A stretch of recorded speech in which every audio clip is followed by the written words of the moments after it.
दोस्तों आईपीएल 2025 का एक और धमाकेदार मुकाबला खेला गया जहां सनराइजर्स हैदराबाद और लखनऊ सुपर जायंट्स की टीमें आमने सामने थी। ये मैच सिर्फ एक मुकाबला नहीं बल्कि रोमांच, थ्रिल, ड्रामा और जबरदस्त टक्कर से भरा एक ब्लॉकबस्टर था।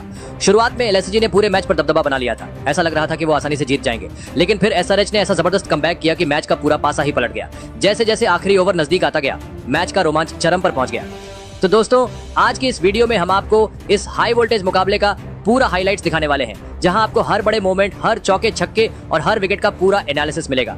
इसलिए वीडियो को अंत तक जरूर देखें और अगर आप भी आईपीएल के सच्चे फैन हो तो इस वीडियो को एक लाइक जरूर करें। दोस्तों हैदराबाद के राजीव गांधी इंटरनेशनल स्टेडियम में क्रिकेट का माहौल पूरी तरह गर्मा चुका था। लखनऊ सुपर जायंट्स के कप्तान ऋषभ पंत ने टॉस जीता और पहले गेंदबाजी करने का फैसला किया। ये निर्णय सही साबित होगा या नहीं, इसका जवाब देने के लिए हैदराबाद की धमाकेदार ओपनिंग जोड़ी अभिषेक शर्मा और ट्रेविस हेड मैदान में उतरी।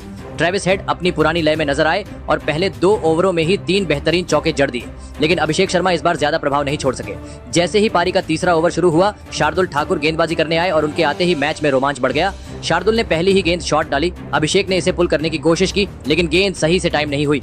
पूरा स्टेडियम सांसें थामे देख रहा था और तभी बाउंड्री पर खड़े निकोलस पूरन ने शानदार कैच लपक लिया। अभिषेक शर्मा सिर्फ 6 गेंदों में 6 रन बनाकर पवेलियन लौट गए। इसके बाद मैदान में उतरे पिछले मैच के शतकवीर ईशान किशन। फैंस को उम्मीद थी कि ईशान और हेड की जोड़ी मिलकर लखनऊ की गेंदबाजी पर कहर बर पाएगी, लेकिन ऐसा कुछ हुआ नहीं। शार्दुल ठाकुर ने खराब गेंद डाली जो लेग स्टंप के बाहर जा रही थी, लेकिन ईशान किशन उस पर बल्लड्ढा बैठे और गेंद बल्ले को लगकर विकेटकीपर ऋषभ पंत के हाथों में चली गई। इस तरह ईशान किशन गोल्डन डक पर आउट हुए। मैदान पर माहौल गर्म था और गेंदबाज शार्दुल ठाकुर आग उगल रहे थे। 2 गेंदों में 2 विकेट झटक चुके थे और अब हैट्रिक पर खड़े थे। सामने थे नीतीश रेड्डी जो इस बड़े मौके पर क्रीज पर आए। शार्दुल ने पूरी ताकत से एक घातक यॉर्कर फेंका, लेकिन रेड्डी ने पूरी एकाग्रता से उसे खेल लिया और हैट्रिक टल गई। लेकिन शार्दुल की गेंदबाजी का कहर जारी था। इस ओवर के आखिरी 2 गेंदों में ट्रेविस हेड और रेड्डी ने एक शानदार चौका जड़ दिया, जिससे ओवर की धार थोड़ी कम हो गई। लेकिन अगला ओवर तो पूरी तरह से आतिशबाजी से भरा था। चौथे ओवर में हेड का तूफान आया और उन्होंने आवेश खान को टारगेट बनाकर मैदान में चौकों छक्कों की बौछार कर दी। इस ओवर में 2 गगनचुंबी छक्के और एक दमदार चौके के साथ उन्होंने 18 रन बटोर लिए। 5वें ओवर में ही हैदराबाद ने 50 रन पूरे कर लिए थे और टीम की शुरुआत जबरदस्त हो चुकी थी। लेकिन अगले ओवर में मैच का सबसे बड़ा ड्रामा हुआ। 6ठे ओवर में रवि बिश्नोई ने आखिरकार ट्रेविस हेड का विकेट झटक ही लिया था, लेकिन तभी पूरन से एक भारी गलती हो गई।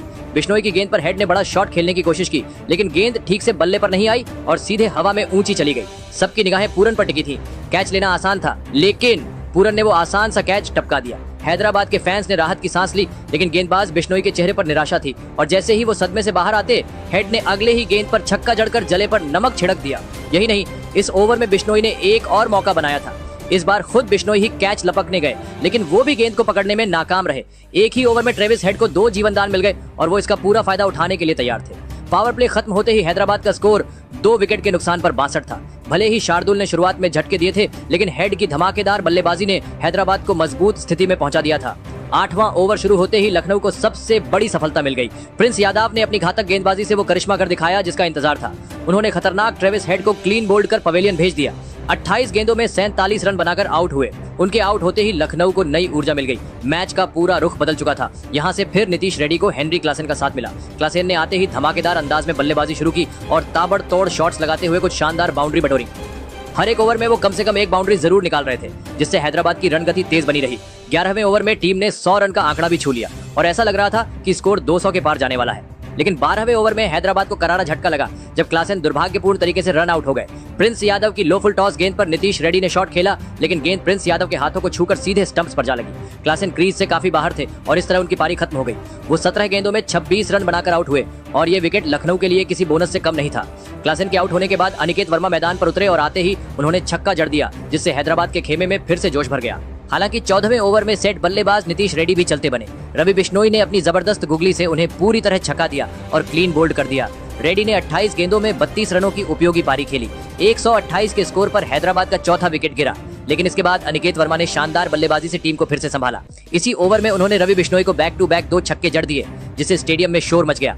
इसके बाद अगले ओवर में वर्मा ने दिग्वेश राठी की गेंदों पर भी लगातार 2 छक्के ठोक दिए, जिससे मैच में रोमांच और बढ़ गया। ऐसा लग रहा था कि वो एक बड़ी पारी खेलने वाले हैं, लेकिन किस्मत ने उनका साथ नहीं दिया।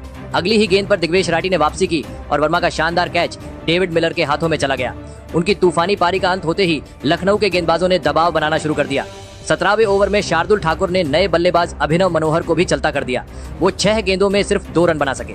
शार्दुल के इस ओवर ने लखनऊ के लिए खेल को फिर से संतुलित कर दिया, लेकिन इसी ओवर में एसआरएच के कप्तान पैट कमिंस ने शार्दुल पर हमला बोल दिया और बैक टू बैक 2 लंबे छक्के जड़ दिए, जिससे टीम का स्कोर और बेहतर हो गया। इसके बाद अगले ओवर में कमिंस ने आवेश खान की गेंद पर एक और छक्का जड़कर छक्कों की हैट्रिक पूरी कर दी। ऐसा लग रहा था कि वो टीम को एक बड़े स्कोर तक पहुंचाएंगे, लेकिन अगली ही गेंद पर आवेश खान ने उन्हें आउट कर दिया। कमिंस ने सिर्फ 4 गेंदों में 18 रनों की धमाकेदार पारी खेली, जिससे हैदराबाद का स्कोर सम्मानजनक स्थिति में आ गया। आखिरी 2 ओवरों में लखनऊ के गेंदबाजों ने शानदार प्रदर्शन किया और हैदराबाद को एक भी बाउंड्री लगाने नहीं दी। 19वें ओवर में शार्दुल ठाकुर ने सिर्फ 3 रन दिए। वहीं आखिरी ओवर में आवेश खान ने भी कसी हुई गेंदबाजी की और सिर्फ 7 रन देकर हैदराबाद को 190 रन पर रोक दिया। इस तरह सनराइजर्स हैदराबाद ने पहले बल्लेबाजी करते हुए 20 ओवर में 9 विकेट खोकर 190 रन बनाए। लखनऊ के लिए शार्दुल ठाकुर सबसे सफल गेंदबाज रहे, जिन्होंने 4 ओवर में 34 रन देकर 4 महत्वपूर्ण विकेट झटके। लखनऊ सुपर जायंट्स की टीम जब 191 रनों के लक्ष्य का पीछा करने उतरी तो मिचेल मार्श के साथ एडेन मार्करम को ओपनिंग के लिए भेजा गया। पहली ही गेंद से ये साफ था कि सनराइजर्स हैदराबाद के गेंदबाजों ने अपनी रणनीति अच्छी तरह तैयार की थी। पहला ओवर अभिषेक शर्मा ने फेंका और इस ओवर में लखनऊ की टीम सिर्फ 3 रन ही बना पाई, लेकिन दूसरे ओवर में मोहम्मद शमी ने अपनी घातक गेंदबाजी से लखनऊ को पहला झटका दे दिया। उन्होंने एडेन मार्करम को पिच पर ज्यादा देर टिकने ही नहीं दिया। मार्करम ने 4 गेंदों का सामना किया और सिर्फ 1 रन बनाकर पवेलियन लौट गए। ये विकेट लखनऊ के लिए बड़ा झटका था, लेकिन असली धमाका अभी बाकी था। मार्करम के आउट होने के बाद तीसरे नंबर पर निकोलस पूरन बल्लेबाजी करने उतरे और उनके आते ही मैच पूरी तरह बदल गया। तीसरे ओवर में पूरन ने अपना इरादा साफ कर दिया।